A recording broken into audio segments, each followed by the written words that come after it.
When starting out in Warhammer 40,000 or any other tabletop hobby, you may want to find your local gaming group. That may be at a Warhammer store, scout hut, rec centre or village hall, but whichever you go to, you will always meet the same type of people. Here are the 6 types of people that you will meet at your local gaming club.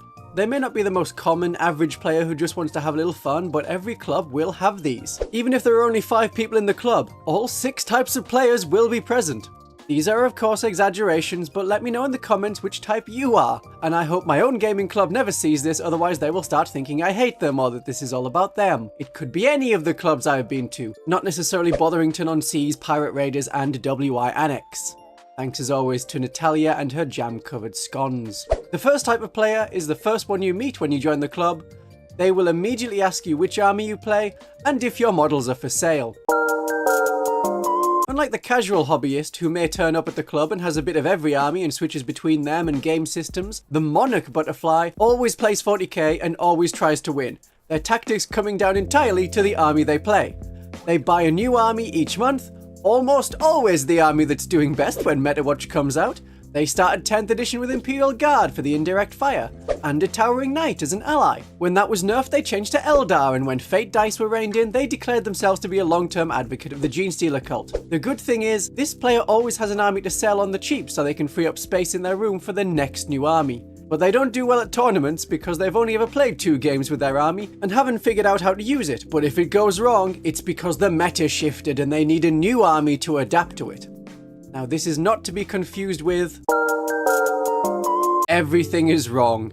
It is always wrong. If they are playing the army that is the best in the meta and playing to all its strength, they will complain that they can't possibly use their favourite striking scorpion models, rumoured to be getting a new kit soon, because if their army isn't fully optimised, then they have no chance of winning. And they have to take all the best anti-tank units that look ugly just in case a new player turns up with a tournament-ready Imperial Knight army. They don't buy a new army. They complain. If their army is doing badly in the meta, it is because it is hated by Games Workshop. And maybe it is. But the hobby is pain. Every army is broken, every dice against them. They are a super fan, and no one hates the game more than its biggest fans. Maybe there is something in it. You can't remember them ever rolling double 6, but you know they've rolled double 1 quite a few times. Or that may be skewed because they don't talk about good rolls, only the bad ones. Come to think of it, didn't they have really good luck last week, but then they claimed that the only reason their maligned, unsupported army won was because of luck? They can be hands down winning, slaughtering your army, and they will still let out a sigh as deep as the Mariana Trench when they fail a 10-inch charge. If playing under friendly tournament conditions where you are not allowed to complain about your bad luck or your opponent's good luck, they will express the deepest sadness in their eyes and stay quiet for most of the game. Totally different to once, 10 years ago, they let someone know that they liked war games and were told that they were cringe. Although that word wasn't used. They were told that they were uncool, and as a result they hid their hobby from the world. So having a gaming club of people that play all sorts of games is amazing. They end up playing slowly because they tell stories constantly about other battles and how things were 6 years ago and what they liked and how they remember having a unit. Just like the one that you've just put on the table. But it was green. And they sold it to a woman named Patricia who sailed a boat called Jeffrey, and that inspired the talker to make an Imperial Knight with a man's name, but the current pilot is a woman. They don't get out much. The weekly trip to the local game club may be the only time they leave the house. Good for them, but it would be nice to play a full 5 turns of the game every now and then. You can't do a 2k game against them in 3 hours. But they do tell some good stories, and it is nice to know that the battle you play today will become part of the epic cycle that this bard tells.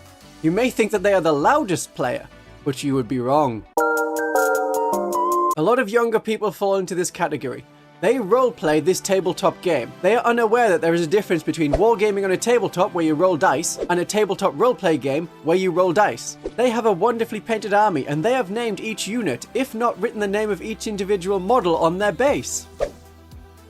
Did I mention that they probably play orcs? They shout "Wah!"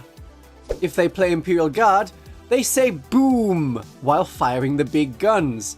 They also like to recite a lot of scenes from the film Zulu. Front rank! Fire! Rear rank!